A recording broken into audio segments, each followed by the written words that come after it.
할렐루야. 옆에 사람하고 인사합시다. 주의 이름으로 사랑하고 축복합니다.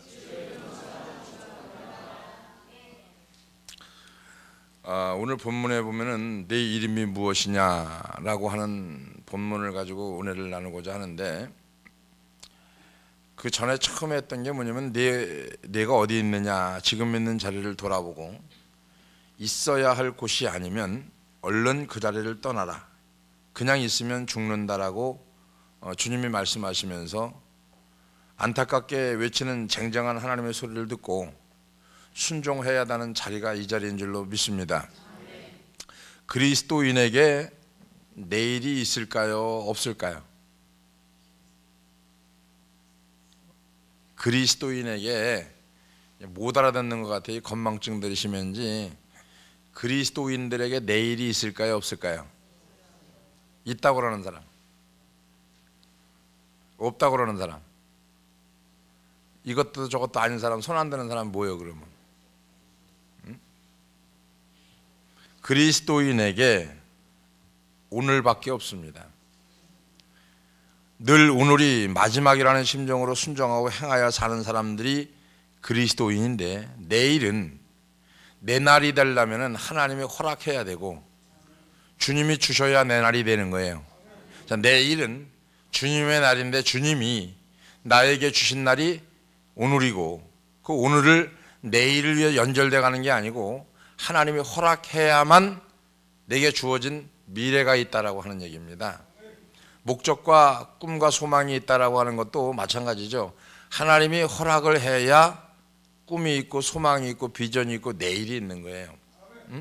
오늘 본문은 내 이름이 무엇이냐, 야곱과 천사가 결혼 이야기가 나오는데, 여기서 천사가 야곱에게 한 질문이 바로 뭐냐면은 내 이름이 무엇이냐.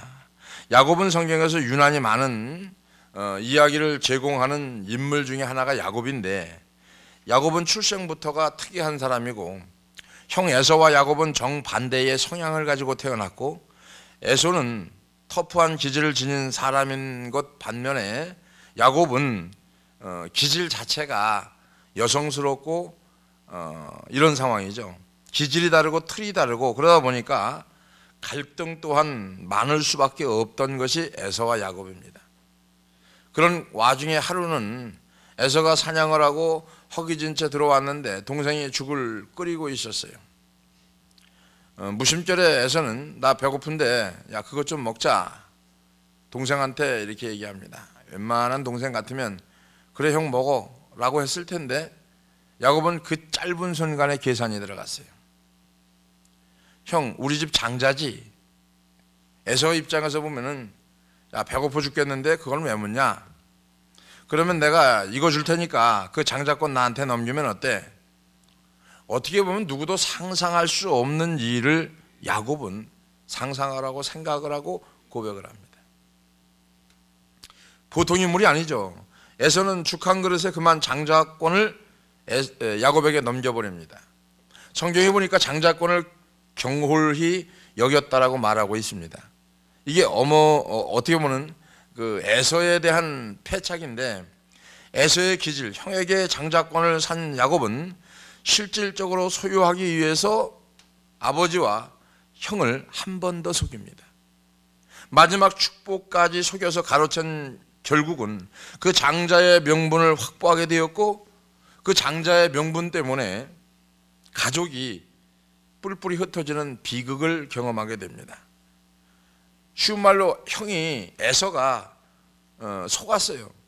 속은 형이 난리가 났겠죠. 어떻게 보면 대성통곡하고 집안이 발칵 뒤집힙니다. 그러니까 어머니 리브가가 너 지금 집안 분위기가 말이 아니고 집안 분위기를 보니까 살벌하다. 야 어떠냐, 너 잠깐 피해라. 응? 보따리 싸서 등 떠밀려서 외삼촌 집으로 야곱이 보내집니다. 어떻게 얘기하면은 리브가가 야 화 풀릴 때까지 외삼촌 집에 가 있어라, 그럼 내가 다시 부를 테니까. 이 여자 리브가, 그죠? 엄마가 가족을 전체를 다 흩트는 것을 우리는 성경에서 볼 수 있는데, 어떻게 보면 이들의 인생이 고생이 이제 시작이 되는 그 상황에 도달했는데, 남편도 속이고 큰아들도 속이고 결국 집안이 풍지박살납니다. 야곱은 처음으로 집을 떠나고 부모를 떠나 철저히 혼자가 되어 길을 갑니다. 그 길이 20년이 세월이 걸려서 돌아올 것이라고 하는 것은 야곱은 상상하지도 못했습니다. 베델이라는 곳에서 노숙을 하는데 중동의 밤은 굉장히 춥다고 그래요. 담요 한 장 없이 돌을 베개 삼아 길에 누웠는데 어떻게 보면 기가 막힌 상황이겠죠. 혼자입니다. 그때 하나님의 그의 인생에 공개적이고 공식적으로 찾아옵니다. 그런데 이상하게도 하나님이 한 인생을 찾아오실 때는 그가 철저하게 혼자 있을 때입니다. 도움이 끊어지고 친구도 떠나버리고 직업도 잃어버리고 이제 진짜 여기서 죽는구나, 마지막이구나 이렇게 생각할 때 하나님의 인생을 찾아오신다는 겁니다. 그런 신음이 터져 나올 때 그때 하나님은 야곱을 찾아왔어요. 이런 예로 본다고 하면은 엘리야도 마찬가지입니다. 열왕기상 19장 4절부터 8절까지 보면은 갈멜산에서 바알 선지자들과 대결해서 하나님의 괘씸을 만천하에 알렸던 엘리야는 바로 이세벨에게 쫓기는 신사가 됩니다. 사반을 엘리바에 머물게 하고 광야를 들어간 엘리야가 노뎀나무 밑에서 앉아서 하나님께 탄식합니다. 하나님, 여기까지 합시다. 나는 더 이상 이제 못 하겠습니다. 사명 감당 못 합니다. 차라리 그렇게 하려면 죽여주세요. 그리고 엘리야가 혼자 남습니다. 그리고 노뎀나무 아래에 누워 잠이 듭니다. 그때 하나님의 천사가 찾아옵니다. 구운 떡과 물을 먹여서 기운을 북돋아 주려고 하나님이 엘리야를 찾아옵니다. 어떻게 보면 하나님은 코너에 몰린 인생을 찾아와서 약속을 해주신다는 거죠. 오늘 노숙의 현장에 철저하게 혼자라고 생각되는 그 자리에 하나님이 야곱을 찾아오셔서 아주 중요한 이야기를 합니다. 창세기 28장 13절, 14절, 15절에 보니까 야곱이 노숙하고 있는 현장에 그 고독한 자리에 찾아오셔서 하나님은 세 가지를 약속을 합니다. 첫 번째는 내가 너와 함께 하겠다는 거죠. 두 번째는 너를 인도할 것이다라고 하는 겁니다. 세 번째는 절대 너를 떠나지 않겠다라고. 그렇게 약속하신 뒤에 야곱을 떠나보냅니다. 우리는 이 대목에서 한번 질문을 하나님께 가져봐야 되는데, 이 질문을 해야 한다는 말은 함께 하겠다, 인도하겠다, 떠나지 않겠다고 약속했는데 처음부터 이 상황으로 얘기하면은 그러면 집을 떠나지 않게 하면 제일 좋은 방법인데 집을 떠나게 하고 나서 떠나지 않겠다고 얘기하는 거예요. 자, 근데 하나님은 떠나보내고 나서 다시 돌아오게 하는 과정을 지금 설계하고 있는 거죠. 내가 길을 떠나보냈지만 반드시 너는 다시 돌아올 것이다. 이 사건에 대해서 하나님은 어떤 의미를 두고 이런 사건을, 이런 어떤 그 섭리를, 이런 계획을, 설계를 하셨을까? 이런 질문을 우리가 신앙인이라고 하면 스스로 질문을 한번 해봐야 됩니다. 여기서 야곱의 인생을 향한 하나님의 신묘망측한 섭리가 담겨 있는데 감히 헤아릴 수 없을 정도로 신기하고 오묘한 하나님의 섭리를 기대해 봅니다. 야곱은 외삼촌 집에서 20년을 눈붙일 겨를이 없다라고 야곱은 얘기합니다. 쉬운 말로 얘기해서 아내를 얻으려고 외삼촌 집에서 14년을 일합니다. 그리고 그것도 부족해서 그가 마지막으로 외삼촌 나반에게 기가 막힌 이야기를 하는데, 내가 당신 밑에서 20년 동안 당신이 나를 10번 속였다고 말합니다. 10번. 한 가지 짚고 넘어가야 되는 게 하나 있다고 하면은 하나님은 심은 대로 거둔다는 얘기죠. 그죠? 야곱이 지금 근리 외삼촌 집에 누굴 속이고 갔어요? 형을 속이고 갔어요. 아버지를 속이고 갔어요. 근데 2번 속였죠. 그죠? 근데 하나님은 외삼촌 나반의 집에 가서 야곱이 10번 속습니다. 10번.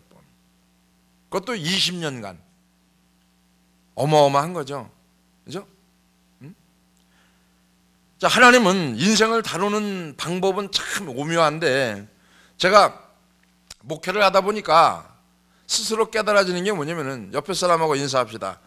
더 센 사람을 붙여서 내버릇 꽂히려고, 더 센 놈을 붙여갖고 버릇 꽂혀놓으려고 붙여놓은 거예요. 제일 센 놈이 뭐냐면은 나하고 같이 사는 놈이 제일 센 거예요. 그게 제일 셉니다, 여러분. 살다 보면 그렇게 센 거 없어요, 그죠? 딱 맞을 것 같은데 아닙니다. 절대 그렇지가 않아요. 그러니까 이런 거죠. 야곱에게 하나님이 말씀하신다고 하면은, 야, 너 야곱아, 너 속이는데 전문이냐? 그러면 속이는데 진짜를 만나게 해줄게. 응? 그리고 라반의 집으로 보낸 거예요. 한번 생각을 가만히 해보세요. 응? 근데 20년 동안 철저하게 야곱이 거기서 무너집니다. 어느 날 하나님은 뜻한 바가 있어서 야곱을 가나안 땅으로 돌려보내는데 이제 그때가 됐어요. 이제 아내와 자녀를 데리고 모은 재산을 가지고 고향으로 향하는데 야곱의 마음에는 큼직한 돌멩이 하나가 꿍 내려앉아 있는 거죠. 누구 때문에요? 형이 에서예요. 그 성질을 보면 맞아 죽을 것 같고 금방 죽을 것 같아요. 별의별 생각을 아마 다 했을 것 같아요. 제가 생각할 때는. 그때 하나님이 야곱에게 그림 하나를 보여줍니다. 창세기 32장 1절 2절에 야곱이 그 길을 진행하더니 하나님이 사자들이 그를 만난지라 야곱이 그들을 볼 때에 이르기를 이는 하나님의 군대라 하고 그 땅 이름을 마하나임이라 하였더라. 야곱이 길을 가는데 하나님의 사자들이 그를 만납니다. 누가 그랬을까요? 하나님이 그랬죠. 하나님이 야곱을 포기했다고 하면은 만나거나 추적할 필요가, 그럴 이유가 없습니다. 계속 야곱의 인생 길목에 나타나서 하나님의 무언가를 자꾸 건드립니다. 사건을 줍니다. 문제를 줍니다. 이 이유는 야곱을 사랑했다는 겁니다. 우리 인생에 있어서 신앙생활하는 가운데 문제가 와요. 사건이 와요. 그럼 하나님이 우리를 사랑하는 겁니다. 왜 그러셨을까? 하나님은 야곱에게 하나님의 군대 마하나임을 보여줍니다. 수많은 선지자들에게 전쟁 중에 환상 중에 보여주셨던 하나님의 군대를 야곱에게 미리 보여줬어요. 왜 하나님의 군대를 보여주셨을까? 야곱아, 너 지금 깊숙한 곳에 있는 두려움 내가 안다. 너 이것 때문에 떨고 있지. 너 이것 때문에 두려워하고 있지.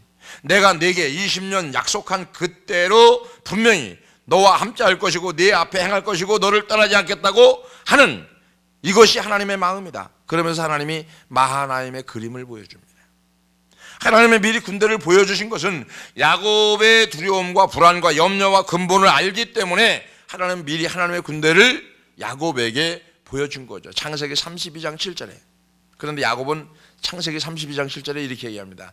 야곱이 심히 두렵고 답답하여 자기와 함께한 종자와 양과 소와 약들을 두 떼로 나누고, 자, 하나님의 말씀 들어온 거, 그림 보여준 거, 음성 준 건 다 필요 없어요. 응? 하나님의 군대를 보고 나서 야곱은 하나님을 전적으로 의뢰하거나 의지하거나 신뢰하고 있다고 보는 게 아니라 전혀 신뢰하지도 않고 의지하지도 않고 의뢰하지도 않습니다. 왜요? 너 나 믿으냐? 그럼 그냥 가라, 이 얘기거든요. 근데 여기서 야곱은 어떤 머리를 씁니까? 양과 소, 낙대를 어떻게 합니까? 두 떼로 나눕니다. 창세기 32장 8절에 보니까 가로되 에서가 와서 한 떼를 치면 남은 한 떼를 피하리라. 참 잔머리 참. 우리 신앙생활 이렇게 하잖아요, 그죠? 이것이 야곱의 인간적인 계산과 속성인데 여전히 자기 방식을 끈질기게 고집하는 게 신앙입니다. 우리가 나름대로 자기 방식으로 살 궁리를 하고 있는 거예요. 우리 신앙생활 하면서 나름대로 자기가 살 궁리를 해야 안 해요? 합니다. 창세기 32장 9절에 볼까요? 야곱이 또 가로되 나의 조부 아브라함의 하나님, 나의 하나님 이삭의 하나님 여호와여, 주께 전에 내게 명하기를 내 고향 내 족속으로 돌아가라, 내가 내게 은혜를 베풀리라 하셨나이다. 또 이제 확인하는 거죠. 이게 무슨 얘기입니까? 하나님이 20년 전에 하나님이 나를 찾아오셔서 하신 말씀을 기억하십니까? 그러면서 하나님께 말하고 있는데 어떻게 보면 완전히 양다리를 걸친 거죠. 한쪽에서는 하나님 그렇게 약속했지 않았습니까? 이렇게 얘기하면 따라가야 되는데 지금 한쪽에서는 뭐라고 있어요? 두 떼로 나누고 있어요. 왜? 에서가 와서 하나를 치면 하나는 도망가야 되니까. 자기 계산은 계산대로 하면서 하나님 앞에 징징거리는 것은 쉬운 말로 포기할 수 없다는 거죠. 우리가 그러잖아요. 우리가 곰곰이 생각해 보세요. 누구 모습입니까? 우리 모습이에요. 야곱 안에 우리의 모습이 있고요, 우리 안에 야곱이 있습니다. 하나님을 안 믿는 것은 아니지만 여전히 마지막까지 자기 계산을, 자기 논리를 놓지 않고 있는, 그죠? 질긴 그 야곱의 양다리 걸치기 인생, 우리도 지금 양다리 걸치는 인생을 끊임없이 하고 있어요. 이게 뭐냐? 이중적인 삶이라고 하는 거죠. 전형적인 우리의 모습이 아닌가. 하지만 우리 그리스도인들에게 쉬운 말로 중간지대라고 하는 건 없습니다. 회색지대가 없다는 얘기죠. 그게 존재할 수가 없습니다. 창세기 32장 10절 봅시다. 나는 주께서 주의 종에게 베푸신 모든 은총과 모든 진리를 조금이라도 감당할 수 없사오나 내가 내 지팡이만 가지고 이 요단을 건넜더니 지금은 뭐라고 그래요? 두 때로 나누었나이다. 이러한 야곱의 인생신앙, 내면 세계에 양다리 걸치는 상황, 결국은요 창세기 32장 21절 22절 23절에 보니까 그 예물은 그의 앞서 행하고 그는 무리 가운데 경야하다가 밤에 일어나 두 아내와 두 여종과 어떡합니까? 11 아들을 인도하여 약복나루를 건널세 그들을 인도하여 시내를 건네고 그 소유도 건네고, 자, 소유도 건네고 마누라도 건네고 자식도 다 건넸는데 이놈의 잔머리가 지는 안 건너가요. 제가 이거 설교 준비하다가 한참 웃었어요. 야, 어떻게 이게 인간하고 이렇게 하나님이 이렇게 섭리를 하셔도 너무 기가 막히게 아주 그냥, 그러니까 이 생각 저 생각에 뜬 눈으로 밤을 지내다가 일어나, 에이 안 되겠다, 나는 살아야지, 처자식이나 가서 죽으든지 말든지 그냥 가라고 그러는 거예요. 근데 자기는 못 건너가는 거죠. 이거 중요한 겁니다. 이게 야곱의 심령 속에 웅크리고 있는 자아라고 하는 겁니다. 이게 쉽게 끊어지질 않아요. 쉽게 이게 탁 모습을 드러내고 여기 있습니다, 날 잡아서 안 그럽니다. 절대로. 이러다가 이번 장에 크라이맥스가 해당되는 한 사건이 벌어지는데, 오늘 창세기 32장 24절, 야곱은 홀로 남았더니 어떤 사람이 날이 새도록 야곱과 씨름하다가, 자, 야곱은 홀로 남았는데 어떤 사람이 날이 새도록 야곱과 씨름했다는 거예요. 어떤 신학자들은 이걸 기도했다라고 얘기합니다. 많은 목사님들이 이거를 야곱이 기도해서 하나님과 겨루 이겼다고 말합니다. 전 다르게 견해를 봅니다. 이 부분에서 야곱이 기도했다고 설명하는 사람들이 많이 있는데, 자세히 보면은 성경 어디에도 야곱이 기도했다는 기록은 없습니다. 기도는 기본 형태가 인간이 하나님을 향하여 구하게 되는 거거든요. 지금 야곱이 하나님을 향해서 구해야 되는데 지금 이 상황은 어떻게 됩니까? 어떤 사람이 날이 새도록 야곱과 씨름했어요. 야곱이 홀로 남아있었는데 누가 찾아온 거죠. 그죠? 그 어떤 사람이 누굽니까? 하나님이거든요. 근데 지금 24절에 보면은 싸움을 걸어온 주체가 누구냐? 야곱이 아닙니다.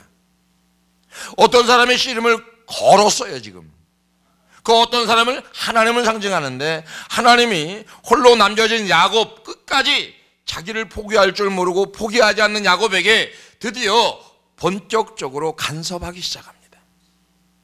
창세기 32장 25절에 보니까 그 사람이 자기가 야곱을 이기지 못함을 보고 야곱의 환도뼈를 치매, 야곱의 환도뼈가 그 사람과 씨름할 때에 의골되었더라 그랬어요.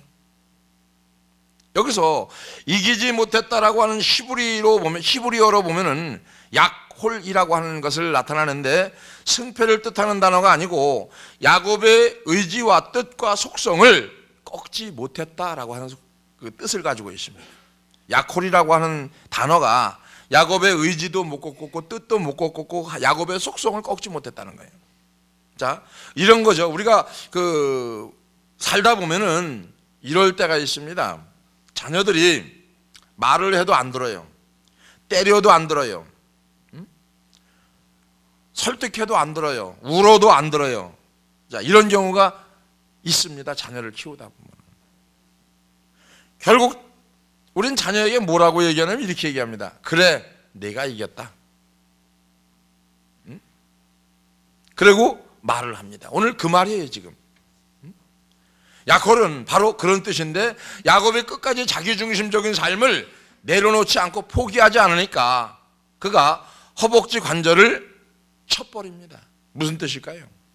악자까지 자기의 존재 방식을 하나님 앞에 포기하지 않는 야곱을 하나님은 쳐버리죠. 이걸 뭐 얘기합니까? 심판을 말합니다.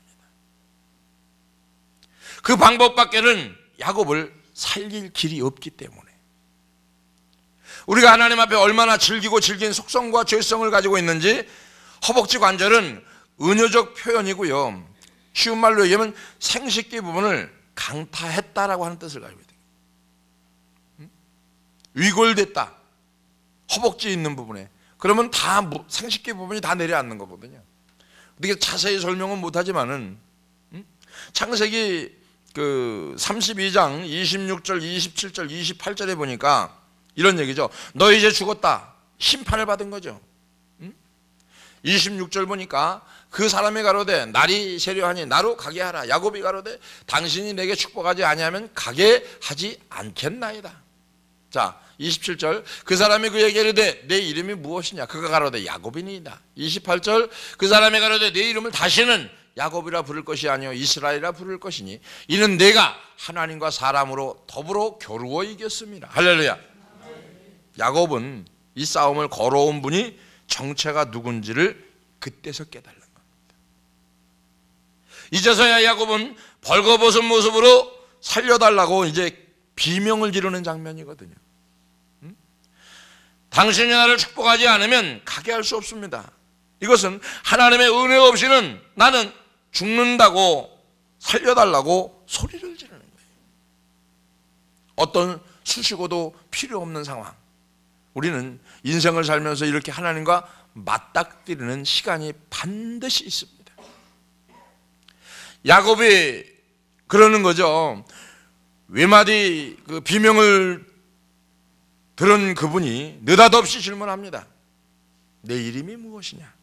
주님이 몰라서 내 이름이 무엇이냐 물으셨을까요? 아니요. 어떤 인간적인 속성으로 살아왔느냐 하는 걸 질문하는 거예요. 지금. 너 이름이 뭐냐? 너 어떤 방법으로, 어떤 식으로, 어떤 인간성으로 지금까지 살아왔냐? 야곱은 처음으로 자기의 실존을 하나님 앞에 이제 드러내는 겁니다. 그게 뭡니까? 제가 야곱입니다. 하나님이 이제 야곱에게 새로운 이름을 줍니다. 이스라엘이라고 합니다. 이름 속에는 하나님의 부끄러운 과거와 함께 앞으로 하나님의 야곱을 통해 회복이 그 이스라엘 속에 감춰져 있다고 하는 겁니다. 창세기 35장 9절에서 10절 11절에 보니까 뭐라고 얘기합니까?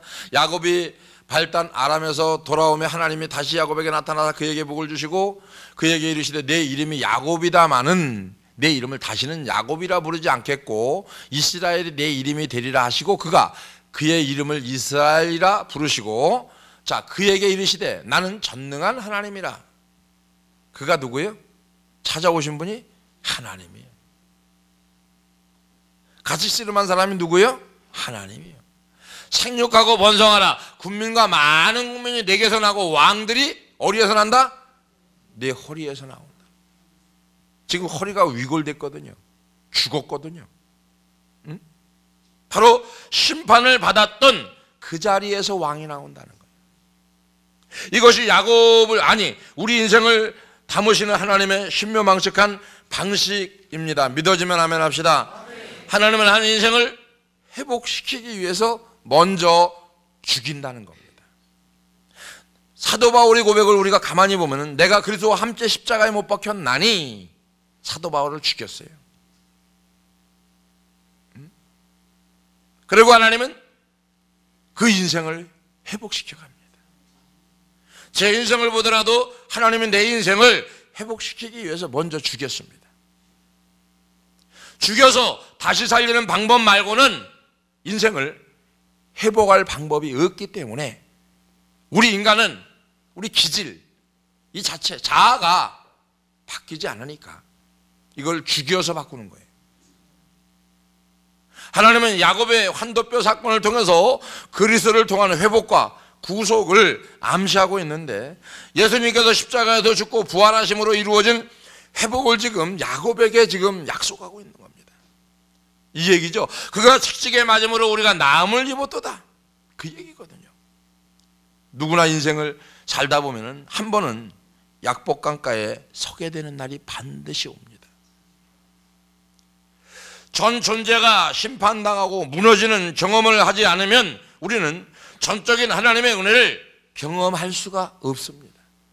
내 인생이 무너지고 내 삶이 무너지고 내 생각이 무너지지 않으면 절대로 하나님을 경험할 수가 없어요. 우리 한번 곰곰이 생각해 보세요.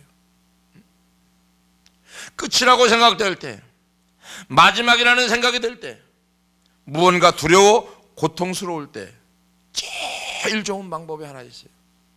찬송가에도 나옵니다. 두 손 들고 나옵니다. 천부의 의지 없어서. 정직하게 하나님 앞에 벌거벗은 마음으로 약복강가에서 우리에게 주님이 묻습니다. 내 이름이 무엇이냐? 이 물으시는 하나님의 뼈 쑤시는 질문을 우리 이여전도가 들으시기를 주의 이름으로 축원합니다.